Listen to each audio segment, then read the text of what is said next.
My name is Alyssa Hart, and I'm 28 years old.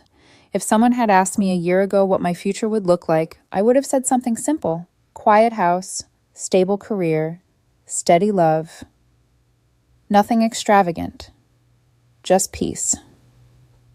I didn't grow up with luxury. I grew up with chores after school, single pot dinners stretched across 2 nights, and the kind of family where love meant showing up, not showing off. I worked my way through college doing small renovations for landlords who didn't care that my hands stayed raw for 3 years. I saved every dime. And eventually, in my mid-20s, I bought a tiny 2-bedroom house. The floors creaked, the plumbing hissed, and every wall begged to be repainted. But it was mine. That mattered more than anything. I met Daniel Reyes in college. He was that warm-eyed, quick-laugh kind of guy who made group projects feel less like torture. We had the same humor, the same "we're broke but still alive" mindset. Or so I thought at the time. He was easy to love back then. Attentive, gentle, a little chaotic in the mornings, but grounded in the right ways. He came from a wealthier world, but he never acted superior. Or maybe he tried not to. He didn't flaunt anything. He drove an old car, wore old hoodies, hung out with people who didn't care about money. It took a while before I realized he was a Reyes. That Reyes. The family with the glass penthouse downtown. The family who funded charities like they were handing out gum. The family whose name was on every building that intimidated me. Daniel told me his parents were a little intense. He smiled when he said it, but his shoulders tensed every time they called. I didn't want to judge. Parents are complicated. But the first time I met Frank and Denise Reyes, I understood immediately. We pulled up to their home, a house so polished it looked staged. Gleaming tile, perfect hedges, cars without a single speck of dust. The front door opened before Daniel even knocked. Frank stood there first. Tall, stiff posture, jaw clenched like he rehearsed that exact look in the mirror every morning. He scanned me up and down once, not rudely, more like he was checking for defects. Denise appeared behind him, immaculate hair, flawless makeup, a smile that didn't reach her eyes. "Oh," she said lightly, "so this is Alyssa." That tone, the one people use when they expected more. Inside, the whole house felt like a museum. Sculptures positioned perfectly under downlights, a dining table that had never seen a real family argument, and floors so shiny I was scared to breathe on them. Dinner was worse. Frank didn't talk to me. He talked at me. "So, Alyssa," he said, slicing into his steak with too much force. "You're in property renovations? That sounds unstable." "Unstable?" I repeated calmly. "Real careers," he said. "Provide foundations. Predictability. A woman needs stability in a marriage." Daniel shifted uncomfortably. "Dad, can we not—" No, Frank continued, waving him off. "We're just having adult conversation." Every time he used the word adult, he made it sound like I hadn't earned the right to sit at the table. Denise chimed in with her specialty. Fake compliments dipped in judgment. "Oh, you own a little house? How cute." 2 bedrooms. That's a sweet starter. By the third cute, I realized the word meant beneath us. Daniel kept trying to smooth things over, but he wasn't built to stand up to them. Not yet. Not then. I spent the entire dinner swallowing my pride, reminding myself that loving someone sometimes meant tolerating the people around them. I shouldn't have. On the drive home, Daniel apologized over and over. They take time," he said. "It's fine," I lied. But the thing is, when someone shows you how they see you, you feel it deep in your bones. Life didn't give me much time to stew over that night. Because 3 days later, I got a phone call from my uncle's neighbor. Uncle Alan, my mother's brother, had died. He was the quietest man I ever knew. No kids, no wife, no drama. He wore the same shirts for a decade. He drove a truck that looked like it might fall apart during a sneeze. But he never forgot birthdays, never missed a call, never turned me away when I showed up at his small house just to talk. I cried at his funeral harder than I expected. Grief is strange like that. It hits in pockets, unexpected and heavy. A week later, a letter arrived from the lawyer handling his estate. I thought it would be something small. His truck, a box of old tools, the worn-out watch he always tapped when he was nervous. Instead, sitting in the lawyer's office, I heard words that didn't register at first. "Alyssa," the lawyer said, "your uncle left you everything." "Everything?" I repeated, confused. Rowan, the lawyer, nodded. "The estate, including the mansion." I laughed because I genuinely thought it was a mistake. My uncle didn't even own a dishwasher. What mansion? Rowan's voice softened. He lived quietly, by choice. He was an early investor in several companies. He had patents, real estate he purchased decades ago. He simply didn't live like a wealthy man. Then he slid a folder toward me. The numbers inside didn't look real. A mansion, $9 million. Properties, accounts, all in my name. I just stared. Rowan smiled gently. He wrote in his will that he was leaving it to you because you're the only one who ever treated him like family, not a burden. I didn't know whether to cry or laugh or faint. I went home that night in a daze, walked into my tiny 2-bedroom house, and sat on the floor until my legs went numb. Wealth wasn't exciting, it was overwhelming. But I knew one thing for certain. I would take care of what my uncle built. I would honor him. I told Daniel the next day, "Daniel, something huge happened." When I finished explaining it, he froze. A mansion? Yes. And 9 million? Yes. His face was full of disbelief, then joy, then something else. An excitement mixed with danger. "My mom is going to—" "Daniel," I cut in sharply, "please, don't tell them yet." He hesitated, just for half a second. But hesitation is always louder than words. "Okay," he said eventually, "I won't." But I saw the struggle behind his eyes. He loved me, but he was raised to obey them. That night, lying awake, staring at the ceiling of my little house, I felt a strange shift inside me. A quiet warning. A whisper I didn't yet understand. I hadn't realized it then. But the moment Daniel knew I inherited the mansion, everything in my life began to change. The weeks after my uncle's inheritance felt surreal. I split my time between my tiny 2-bedroom house and the mansion. Dusty floors, echoing halls, sunlight bleeding through old stained glass windows. I didn't feel rich. I felt responsible, like I was holding someone else's lifetime of discipline in my hands. Daniel visited often in the beginning. He wandered through the mansion with the same awe I felt, but his reactions were different, lighter, dreamier, almost childlike. "This place is insane," he whispered once, standing beneath a chandelier that looked older than both of us combined. I smiled. "It needs work." "Still," he said, spanning slowly, "my parents would—" He stopped himself. I didn't let it go. "Daniel, you didn't tell them, right?" No, of course not," he insisted quickly. Too quickly. "I'm keeping my promise." I nodded, but the unease remained like a thin splinter under the skin. One evening, we both got a message from his mom. "Dinner tomorrow, 7:00 p.m. Important. No greeting, no explanation, just a command." Daniel sighed. Maybe they just want to apologize for how they acted. Even he didn't believe it. When we arrived the next night, everything felt staged. Frank and Denise sat at the table, stiff and poised, like judges waiting for a defendant. We barely sat down before Frank said, "We need to discuss the prenup." I blinked. "Prenup?" Daniel's hand froze halfway to the bread basket. "Mom, Dad, seriously?" Denise smiled tightly. "Alyssa, dear, this is standard. You understand, I'm sure. We must protect Daniel's future and our family assets." The tone she used made it clear she believed I didn't understand a thing. I stayed calm. "What exactly are you concerned about?" Frank looked surprised I spoke at all. "Marriage requires clarity, separation of assets. Our family follows structure." He loved that word. Structure. In his world, structure meant control. I didn't flinch. "All right, what are the terms?" Denise raised one perfectly groomed eyebrow. "We prepared the paperwork already." Of course they did. In their lawyer's office, I sat with the prenup in front of me. No surprises, no trick clauses. Everything Daniel had before the marriage stayed his. Everything I had before stayed mine. They thought that meant my cute 2-bedroom starter home. Not a mansion, not $9 million, not an entire portfolio built over decades. I signed anyway. Daniel hesitated before signing his part, like he suddenly saw the situation from a new angle. His parents watched him, stone-faced, waiting for compliance. He signed. When we walked out, Frank clapped Daniel's shoulder proudly, like he'd just secured a business deal. Denise gave me a patronizing smile. "We're simply ensuring Daniel is protected. Alyssa, dear, women shouldn't have to worry about assets. Men provide security." Daniel grimaced. "Mom, stop." But she didn't, and it wasn't lost on me that she believed I had nothing to protect. If only she knew. Days passed quietly, until one evening, while Daniel and I were making dinner at my little house, he took a phone call from his mother.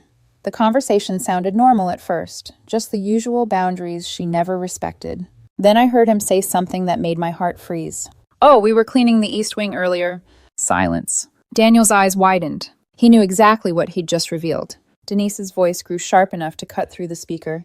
The east wing of what, Daniel? He stumbled. Mom, it's not... Daniel, what east wing? She didn't let go. She never does. In 2 minutes, she dragged every detail out of him. The mansion, the inheritance, the renovations, the size, the value. By the time he hung up, he looked sick. I'm sorry, he whispered. It slipped out. I didn't say anything. I just stared at him. The next morning, someone pounded on the mansion's front door like they planned to break it. I knew who it was without checking. Frank. And Denise, clutching a casserole dish like she was auditioning for a sitcom. They pushed past me the second I opened the door, dripping with fake warmth. Well, Denise said, eyes darting around the entryway, isn't this lovely? We should all take a tour, Frank added. As a family.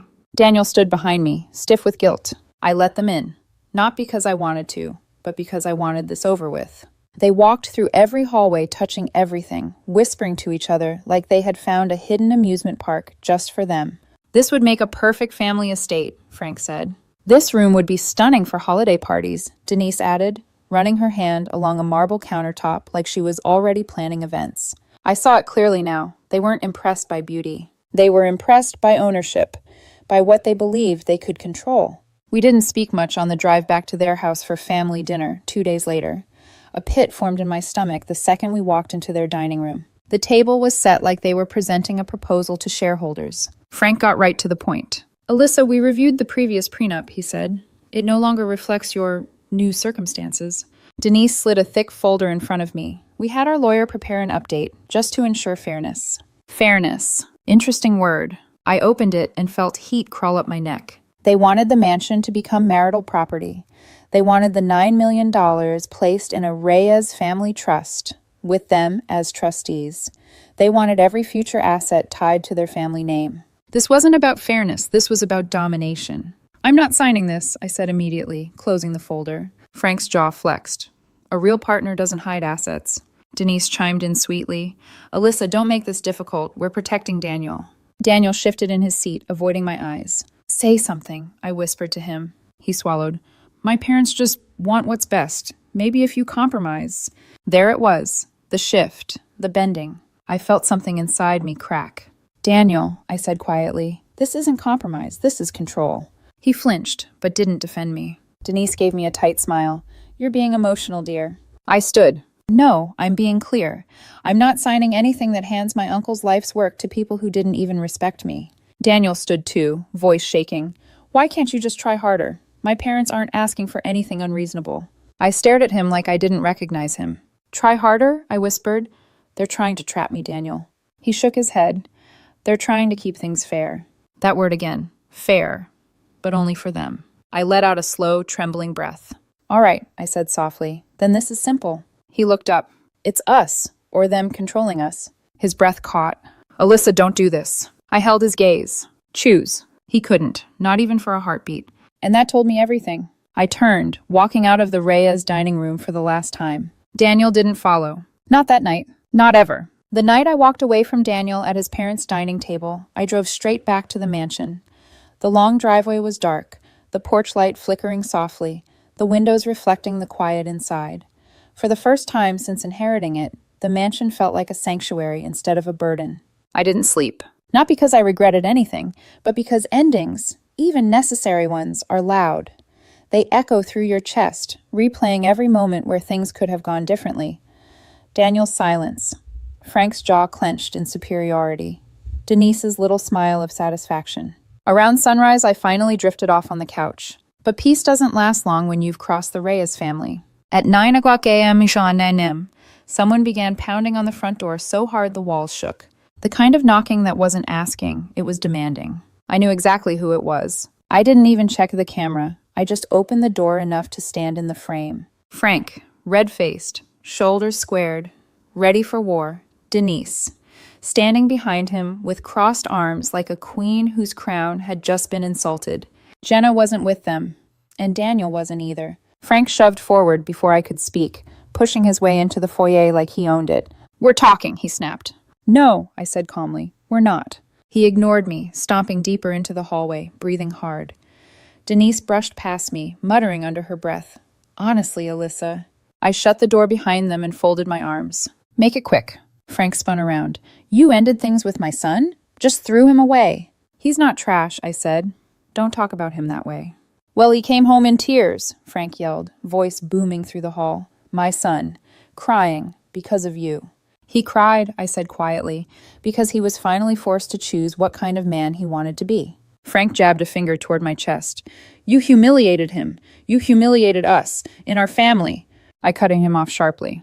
Don't start. No, you listen, he snarled. In our family, adults don't run when things get hard. Real partners don't quit. Real women don't throw away a good man just because they're too selfish to compromise.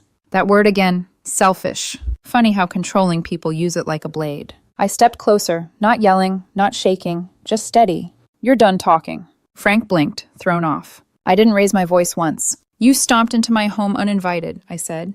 You insulted me, insulted my work, my background, my choices. You tried to trap me with legal documents that would have handed my uncle's legacy to you. Denise gasped theatrically.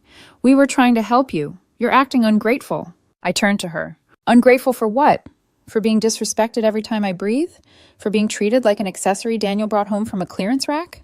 Her mouth snapped shut. Frank tried one more time. You think you can talk to us like this? You think you're above us now because you got lucky with an inheritance? I leaned in just slightly. No, I think I'm finally not beneath you.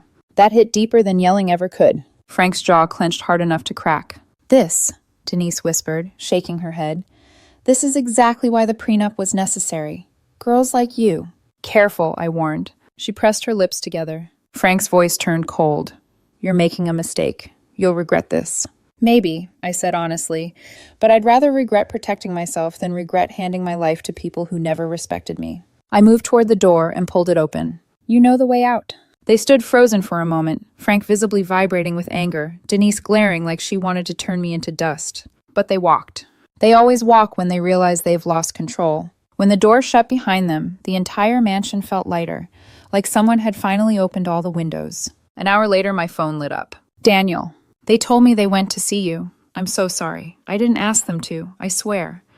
I don't know what to do. I miss you. I want to fix this. I stared at the screen for a long moment. Then I replied, Daniel, I know you didn't send them, but they came because they still think they run your life, and maybe they always will. I can't keep living like that. His response was desperate. I'm trying. I told them to stop. I really did. I'm just not as strong as you. My heart cracked a little, but some truths are louder than heartbreak. I still care about you, I wrote, but I can't rebuild something your parents will always try to destroy. A longer pause this time. Then, so that's it? Yeah, I wrote, that's it. Okay, he replied. I understand. I'm sorry I couldn't be what you needed.